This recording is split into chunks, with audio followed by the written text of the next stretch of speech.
ನನ್ನೆಲ್ಲ ಯೂಟ್ಯೂಬ್ ವೀಕ್ಷಕ ಸ್ನೇಹಿತರಿಗೆ ನಿಮ್ಮ ಸುಪ್ರಿಯಾ ಶಿವಮೂರ್ತಿ ಗೌಡ ಮಾಡುವ ನಮಸ್ಕಾರಗಳು. ಎಲ್ಲರೂ ಹೇಗಿದ್ದೀರಿ? ಚೆನ್ನಾಗಿದ್ದೀರಾ ಅಂತ ಭಾವಿಸ್ತಾ ರಾಮಾಯಣದ 165ನೇ ಭಾಗವನ್ನು ನಾನೀಗ ಪ್ರಾರಂಭಿಸ್ತಾ ಇದ್ದೀನಿ ಸ್ನೇಹಿತರೆ. ವಿಧ ವಿಧವಾದ ವರಗಳನ್ನು ಪಡೆದ ಹನುಮಂತನು ಬಹಳವಾದ ಶಕ್ತಿಯಿಂದ ಉತ್ಸಾಹಗೊಂಡು ಭಯವಿಲ್ಲದೆ ವರ್ತಿಸತೊಡಗಿದಂತಹ ಹನುಮಂತರು ಕೆಲವೊಮ್ಮೆ ಅವರು ಪ್ರಖ್ಯಾತ ಋಷಿಗಳ ಯಜ್ಞಾಚರಣೆಗಳನ್ನು ಅಡ್ಡಿಪಡಿಸಿ ಅವರ ಉಪಕರಣ ಸಾಮಗ್ರಿಗಳನ್ನು ಮುರಿದು ತೊಂದರೆ ಕೊಡುತ್ತಿದ್ದರು. ಅವರು ಈ ಎಲ್ಲ ಚೆಲ್ಲಾಟಗಳಲ್ಲಿ ತೊಡಗಿದ್ದರೂ ಕೂಡ ಬ್ರಹ್ಮದೇವನ ವರಪ್ರಸಾದದಿಂದಾಗಿ ತಮ್ಮ ಶಾಪಗಳಿಂದ ಸಂರಕ್ಷಿತನಾಗುವರೆಂದು ತಿಳಿದುಕೊಂಡಂತಹ ಋಷಿಗಳೆಲ್ಲರೂ ಅವನನ್ನು ಸಹಿಸಿಕೊಂಡು ಮುಂದುವರೆದರು. ಹನುಮಂತನ ಸಾಕು ತಂದೆಯಾದ ಕೇಸರಿಯು ಹಾಗೂ ಅವನಿಗೆ ಜನ್ಮ ನೀಡಿದ ತಂದೆಯಾದ ವಾಯುದೇವನೂ ಕೂಡ ಇಬ್ಬರು ಶಿಸ್ತಿನಿಂದಿಡಲು ಬಹಳ ಪ್ರಯತ್ನಿಸಿದರು.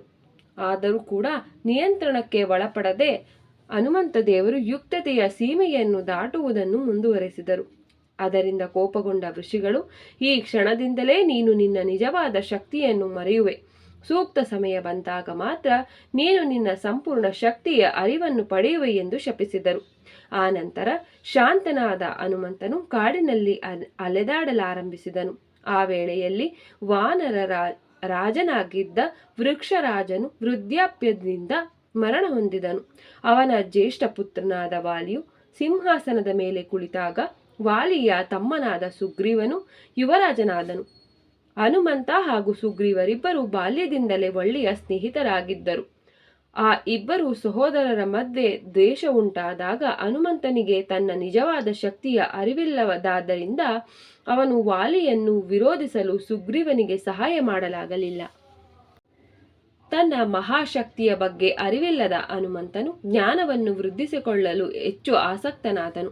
ವೇದಗಳ ಸಕಲ ಜ್ಞಾನವನ್ನು ತಿಳಿದುಕೊಳ್ಳಬೇಕೆಂದು ಆಶಿಸಿದ ಅವನು ಸೂರ್ಯದೇವನನ್ನು ಉದಯವಾಗುವ ಕಡೆಯಿಂದ ಅಸ್ತವಾಗುವ ಕಡೆಯವರೆಗೂ ಹಿಂಬಾಲಿಸುತ್ತಿದ್ದನು.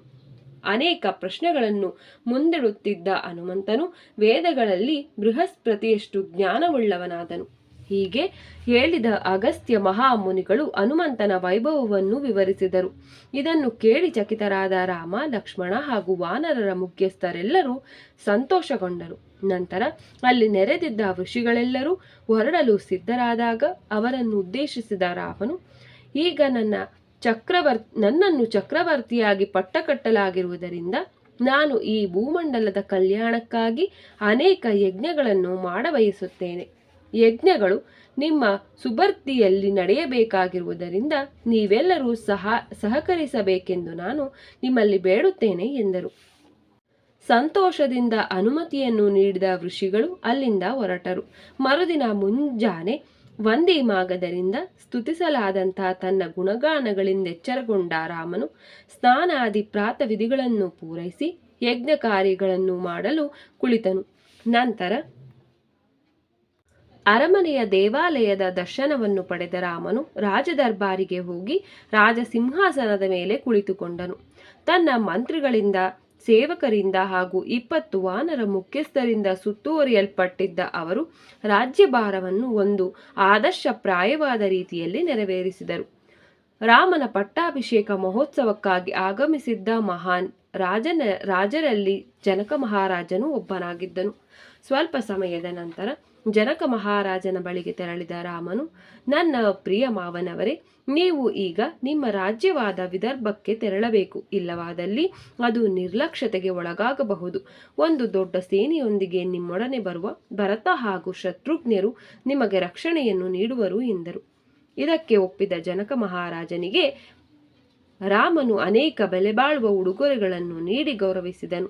ಆ ಎಲ್ಲ ಉಡುಗೊರೆಗಳನ್ನು ತನ್ನ ಪ್ರೀತಿಯ ಮಗಳಾದ ಸೀತೆಗೆ ಕೊಟ್ಟ ಜನಕ ಮಹಾರಾಜನು ತನ್ನ ಮನೆಗೆ ಸಂತೋಷದಿಂದ ಹೊರಟನು.